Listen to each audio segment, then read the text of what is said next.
دانشمندان تاجیک میگویند تقریباً 10 نوع انگور در تاجیکستان در ورطه نابودی قرار دارد.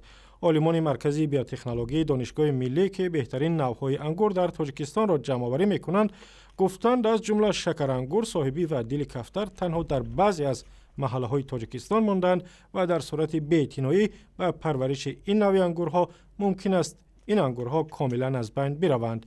در تاجیکستان به گفته دانشمندان بیشتر از 100 نوعی انگور وجود دارد.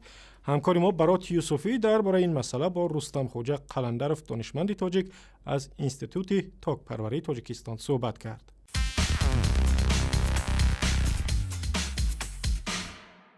نخستین سوال از رستم خوجا قلندرов این بود که سببی به ورطه نابودی افتادن انگورهای نادر تاجیکستان کدام‌هایند؟ یکی از سبب‌ها همین که با واسطه که از سببی که پیرشوی تاکو اونا بریده پرافتن.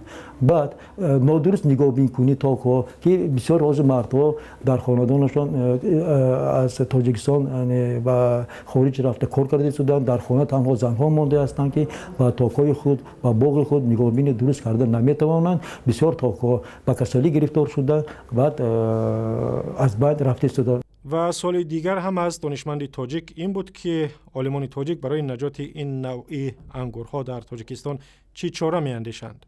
ما از همین نوع‌های محلی یعنی با واسطه میرستیم یعنی از میرستیم است آنها رو ما در شرایط لابراتوری زیاد میکنیم. در اینجا هم ما اول انتخاب میکنیم کدام نوعی که لازمی است امروز برای جمهوری ما، یعنی در بازار ما بغیر از بازار یعنی بیرون از جمهوری ما برآوردن همیشه نوعی بهترین رو ما باید زیاد کردن ما در کار. یعنی مقصد چی؟ مقصد اساسی ما در این مرکز بیوتکنولوژی نهال بی‌جرم و بی‌کسل رو یعنی زیاد کردن.